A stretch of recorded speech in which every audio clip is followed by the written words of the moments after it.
Bonjour à tous, c'est Jean-Luc Roux sur sa chaîne YouTube. Aujourd'hui, nous allons voir un drone de Deep Robotics, c'est une entreprise chinoise qui réalise un drone particulièrement incroyable. C'est un drone tout-terrain avec des roues, mais surtout une sorte de chien avec des roues. Voilà, et vous allez voir que ça fait froid dans le dos.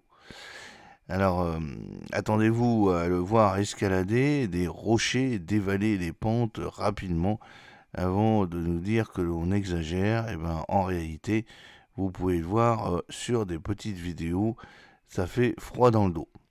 L'entreprise chinoise Deep Robotics s'apprête à enrichir son catalogue de robots avec un modèle inédit nommé Lynx. Et puis, c'est terrifiant, hein. Au lieu de marcher sur ses deux paires de pattes comme tout bon automate quadrupède qui se respecte, eh ben, ce robot de taille moyenne utilise quatre roues pour se déplacer. Il a été spécialement conçu pour affronter une grande variété de terrains, ce qu'il fait d'ailleurs avec brio, si l'on en croit la vidéo qui a été diffusée avant son lancement officiel et que vous pouvez voir, visionner grâce au lien que je vous mets dans les commentaires. Ça a été relayé par le média en ligne New Atlas. Jusqu'à maintenant, quand on évoque les robots quadrupèdes, on pensait surtout aux chiens robots de Boston Dynamics, qui ont réalisé des progrès prodigieux en quelques années en matière de mobilité et de stabilité. Pourtant, marcher sur ces quatre pattes n'est peut-être pas forcément adapté à tous les types de terrain. Et cela peut même devenir un véritable handicap selon les missions.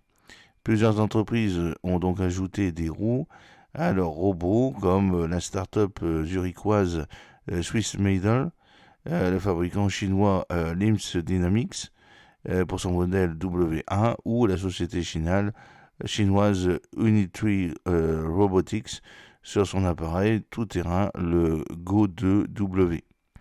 C'est maintenant au tour de Deep Robotics de s'y frotter et avec la manière.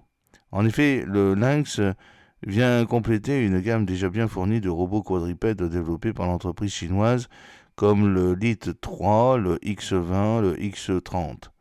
Sauf que ces roues changent la donne.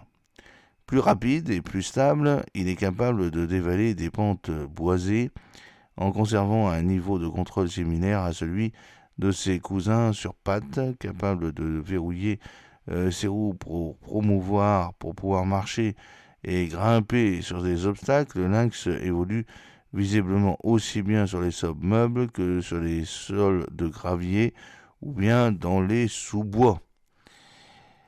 Alors, pour quelle application concrète a-t-il été développé?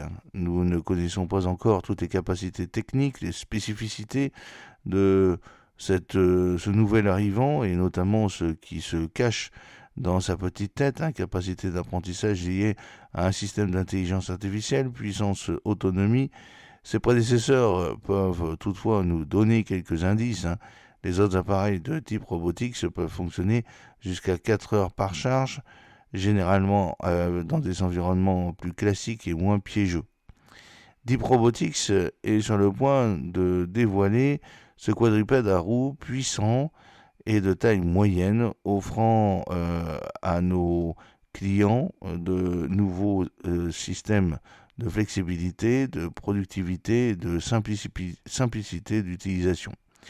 Redéfinissons ensemble les limites de ce que les robots peuvent accomplir, a déclaré Max Wu, qui est responsable des ventes à l'étranger de Deep Robotics dans une publication sur LinkedIn.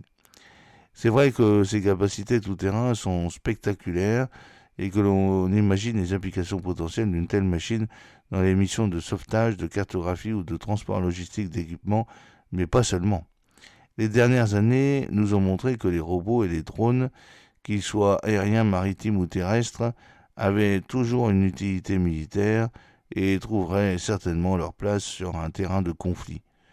On ne peut s'empêcher d'imaginer les hommes traqués sur le champ de bataille par un tel engin. Et tout de suite, la démonstration de Cross se transforme en film d'horreur. Voilà, bah, j'espère que cette petite vidéo vous a plu. N'oubliez pas de cliquer sur le pouce pour la promouvoir, de vous abonner si ce n'est pas encore fait et de partager cette vidéo sur vos réseaux sociaux. À très bientôt, fidèlement, Jean-Luc O.